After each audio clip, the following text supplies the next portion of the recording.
दुनिया इस समय अस्थिरता की तरफ जा रही है। राजनीतिक अस्थिरता पूरे अपनी चरम सीमा पे है। Accountability and a voice in their own futures.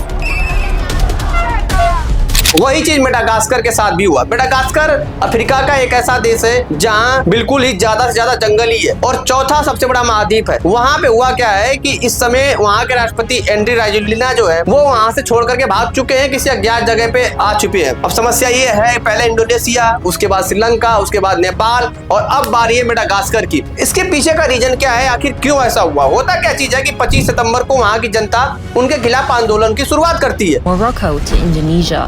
Young people are on the front lines, demand truth.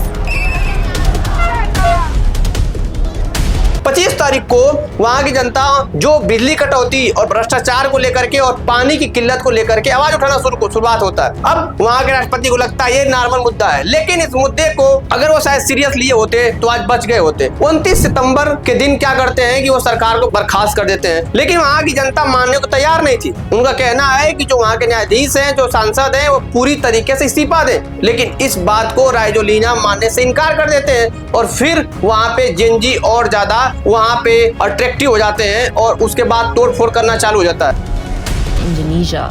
Young people are on the front lines, demanding reforms, justice. United nation के हिसाब से वहाँ पे 12 लोगों की मौत हो जाती है, लेकिन यही राजोलिना कहते हैं कि वो 12 लोग नहीं थे, वो बल्कि 12 डाकू थे। अब इस चीज को लेकर के चीजें और ज्यादा हाइप बन जाता है। उसके बाद ये जो आंदोलन था ये और ज्यादा उग्र हो जाता है। होता क्या चीजें, थोड़ा सा इसके पीछे हम हिस्ट्री में जाते हैं। 2009 में क्या हुआ था कि वहाँ के राष्ट्रपति मार्क राइबोलोनाना थे, जिनको कैप्सेट यूनिट और राइजोलिना दोनों लोग मिल करके उन्हें देश छोड़ करके भागने के लिए मजबूर कर दिया गया और आदमी जाकर के कहां पे छिपा?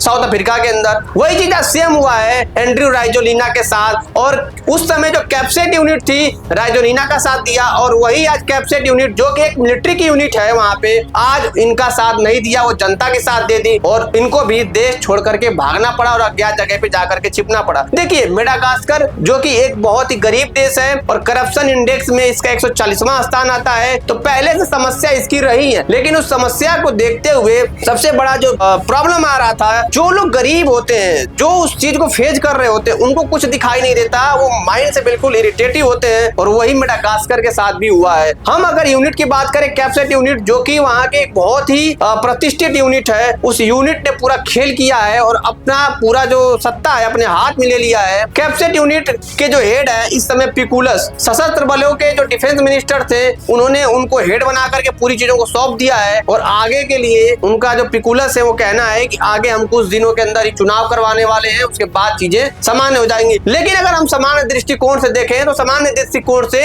हमें ये लग रहा होगा कि यार ये बहुत छोटा मोटा मुद्दा है, इससे इंडिया का क्या लेना देना है। लेकिन इंडिया का लेना देना है। अगर हम जियोपॉलिटिकल एंगल से देखें तो चाइना का पूरा इसमें गेम है, क्योंकि चाइना वहां पे अपना बेस बनाना चाहता है, पहले से बहुत ज्यादा डेप्थ देते चला आ रहा है। माइनिंग की सबसे बड़ी प्रॉब्लम वहां पे है कि माइनिंग को लेकर के भी वो अट्रैक्टिव है वहां पे, क्योंकि वहां बहुत ज्यादा जो एक तरीके से बोल सकते हैं कि हीरे जवाहर मोती ये सारी चीजें भी वहां पाई जाती हैं और नेचुरली बहुत अच्छा है। दूसरी चीज के ट्रेड के दृष्टिकोण से मेडागास्कर इंडिया के लिए बहुत इंपॉर्टेंट है, लेकिन चाइना वहां पे हस्तक्षेप किया है। अगर और मैं थोड़ा हिस्ट्री में जाऊं तो इससे पहले फ्रांस जो वहां पे उसका कब्जा था और आज भी जो एंड्रयू राजोलिना भागे हैं उनके ऊपर आरोप है कि ये फ्रांस की नागरिकता पहले से लेकर के बैठे हैं और आज ये भागे हैं तो वहीं गए हुए। खैर इसकी अभी पुष्टि नहीं हुई है, मैं इंटरनल सोर्स की बात कर रहा हूँ। नेक्स्ट वीडियो में हम लोग बात करने वाले हैं कि आखिर यार ये चाइना का क्या खेल है, चाइना ने कैसे मेडागास्कर को अस्थिरता किया और इंडिया के लिए क्या समस्या आने वाली। मिलते हैं नेक्स्ट वीडियो में, तब तक के लिए जय हिंद जय भारत।